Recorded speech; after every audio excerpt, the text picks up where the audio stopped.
अभी ये सवाल थोड़ा लेंदी है, इसलिए पेशेंस रखना पड़ेगा सॉल्व करने के लिए, है ना।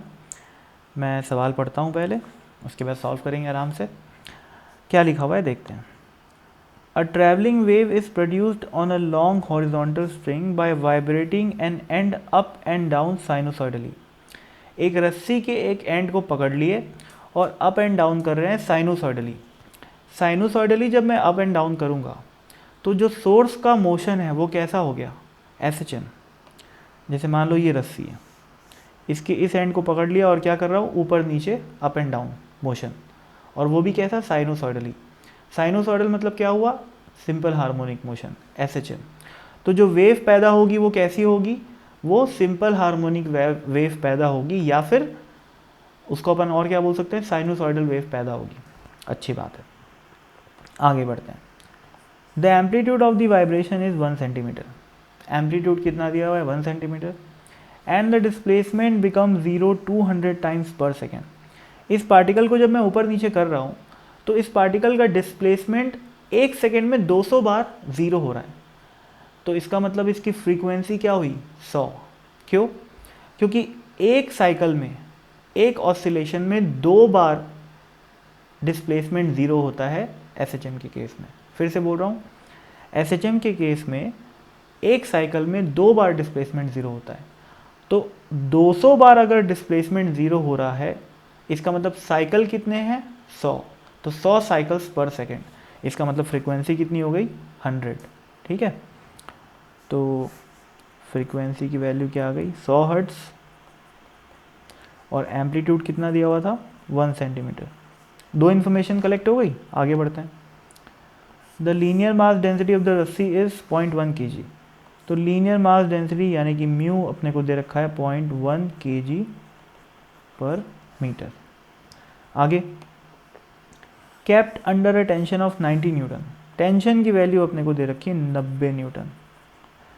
पहला पार्ट क्या बोला है, find the speed and the wavelength of the wave.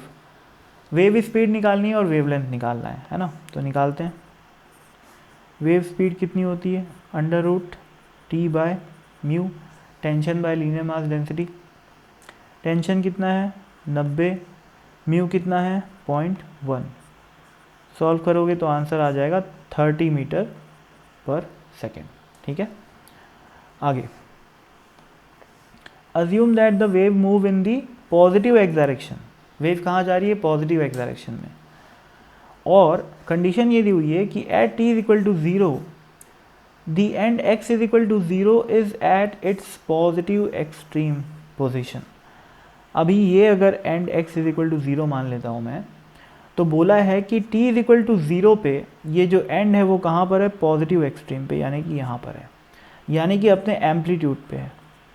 वो पार्टिकल कहाँ पर है, अपने एम्पलीट्यूड पे। कब, t इज इक्वल टू 0 पे।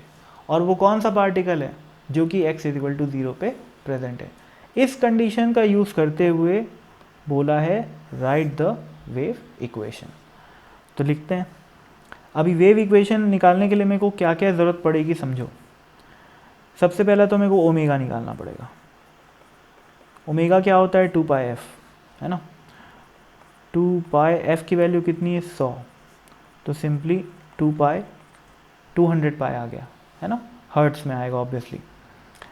अभी और किस चीज़ की ज़रूरत पड़ेगी मेरे को, लैम्डा की, सॉरी 2π k की, जिसको अपन बोलते हैं प्रोपागेशन कांस्टेंट।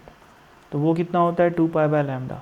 अब लैम्डा कितना है, अरे यार ये फर्स्ट पार्ट में ये चीज़ छूट गई ना, वेवलेंथ भी निकालना था फर्स्ट पार्ट में, तो वो भी निकाल लेते हैं। वेवलेंथ कितनी हो जाएगी, वेवलेंथ होती है स्पीड इनटू टाइम पीरियड, या फिर स्पीड अपॉन फ्रीक्वेंसी।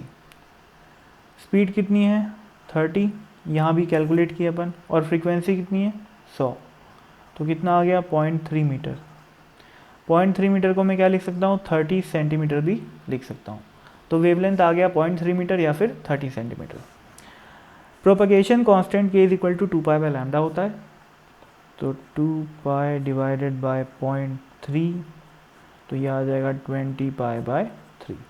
तो ये आ गया प्रोपगेशन कांस्टेंट, ये आ गया ओमेगा, है ना। इसको मिटाता हूँ। अब वेव इक्वेशन लिखना है मेरे को। वेव इक्वेशन मान लेता हूँ कि y is equal to A sine omega t minus के एक्स प्लस फाई है, जिसमें कि मेरे को a की वैल्यू पता है जो कि 1 सेंटीमीटर है, ओमेगा की वैल्यू भी पता है जो कि 200 पाई है, यहाँ पर निकाले अभी अपन, है ना। k की वैल्यू भी पता है जो कि 20 पाई बाय 3 है। तो क्या बच रहा है मेरे पास, फाई की वैल्यू निकालनी है। कौन सी कंडीशन यूज़ करके, ये वाली, कि जो t इज इक्वल टू 0 पे x इज इक्वल टू 0 वाला जो पार्टिकल है वो कहाँ पर है, अपनी पॉजिटिव एक्सट्रीम पे है। यानी कि y की वैल्यू कितनी है, a के बराबर। कौन से पार्टिकल के लिए, जो कि x इज इक्वल टू 0 पे है, कितने टाइम पे, t इज इक्वल टू 0 पे। यानी कि अगर इस वेव इक्वेशन में मैं x इज इक्वल टू 0 रखूँगा और t इज इक्वल टू 0 रखूँगा तो वैल्यू क्या आनी चाहिए, a के बराबर। तो a is equal to A sine omega into 0 minus K into 0 plus phi.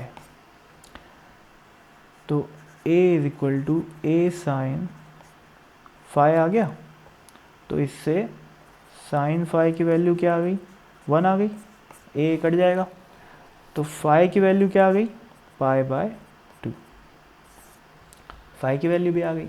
अच्छा एक चीज़ और, ये ओमेगा टी माइनस के एक्स लिखा हूँ मैं, प्लस के एक्स क्यों नहीं लिखा, क्योंकि वेव कहाँ जा रही है, पॉजिटिव एक्स डायरेक्शन में। जब पॉजिटिव एक्स डायरेक्शन में वेव जाती है तो ओमेगा टी माइनस के एक्स आता है ना, या फिर के एक्स माइनस ओमेगा टी, दोनों में से एक, है ना।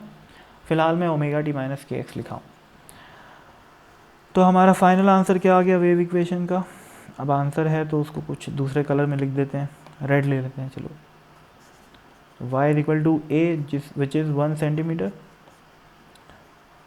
साइन ओमेगा टी, ओमेगा कितना निकाले थे अपन, 200 पाई, माइनस के कितना था, 20 pi by 3 into x plus phi की वैल्यू कितनी निकाले, पाई बाय 2। तो ये मेरी वेव की इक्वेशन आ गई, दिस इज द आंसर।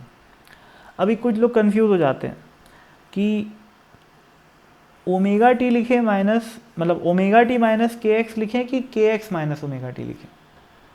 तो उन कंफ्यूज आत्माओं के लिए एक छोटी सी कॉन्सेप्चुअल क्लैरिटी मेरे पास है। वो क्या है देखो, अगर मेरे पास लिखा हुआ है y is equal to A sine minus theta plus pi by 2, और मेरे पास लिखा है y is equal to A sine theta plus pi by 2, तो भाई sine minus theta plus pi by 2 की वैल्यू भी ए साइन, सॉरी किसके बराबर होती है, ए कॉस थीटा के बराबर होती है। और पाई बाय 2 प्लस थीटा है तो भी वो वैल्यू ए कॉस थीटा के बराबर ही होती है, ठीक है।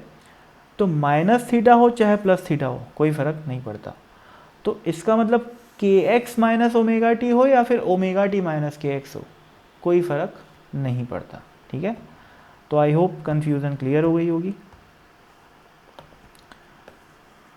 तो अभी तक तो अपना सी पार्ट आया है ना, अभी आगे पढ़ते हैं सी पार्ट। अच्छा इसको कन्वर्ट कर लेते हैं कॉस में, तो क्या बन जाएगा 1 सेंटीमीटर, और यहाँ पर कॉस आ जाएगा और 200 pi t minus 20 pi by 3 x, इसमें से 2 पाई को बाहर निकाल लेते हैं, सॉरी 2 पाई बाहर निकाल लिए, तो अंदर क्या बचेगा 100 टी माइनस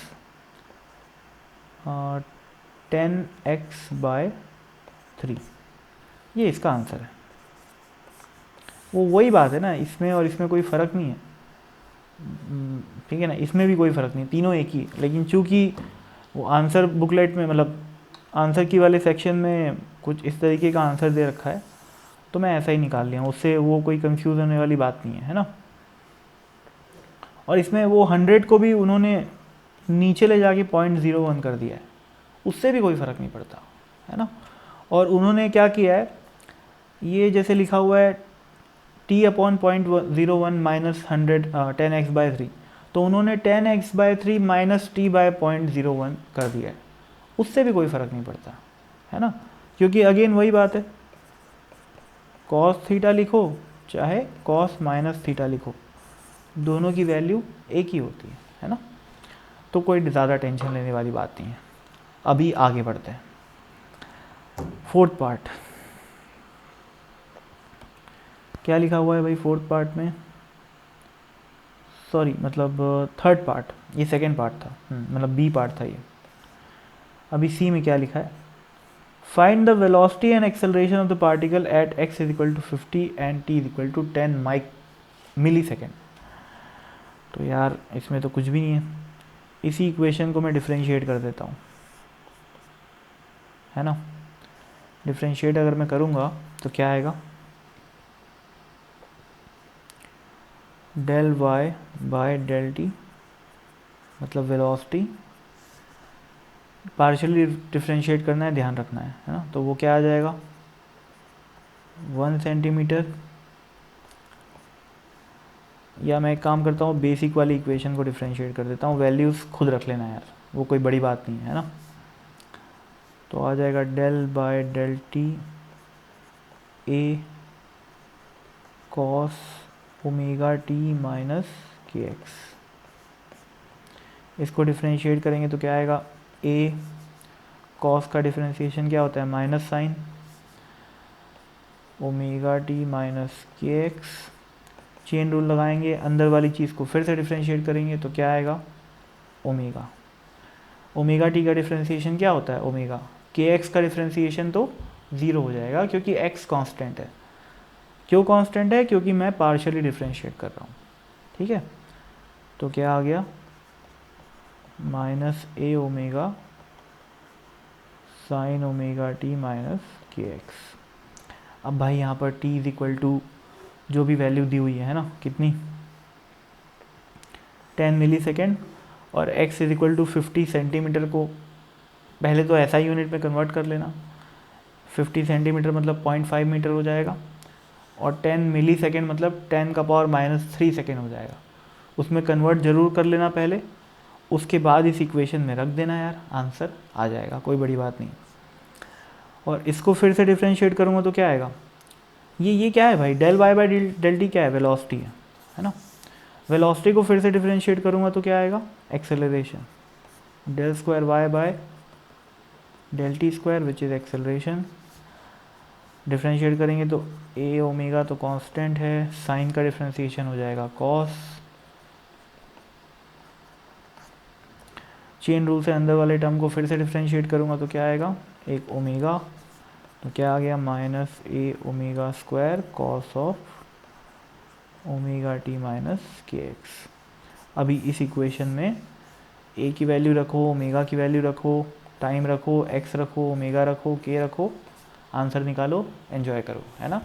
उतना तुम लोग कर सकते हो यार, है ना। तो बहुत बहुत धन्यवाद। आखिरी का थोड़ा सा काम खुद कर लेना, हर चीज़ टीचर ही कर देगा तो फिर तुम लोग क्या करोगे, है ना, मतलब हर चीज़ मैं ही कर दूंगा तो फिर तुम लोग क्या करोगे, ठीक है। तो बाय बाय, थैंक यू।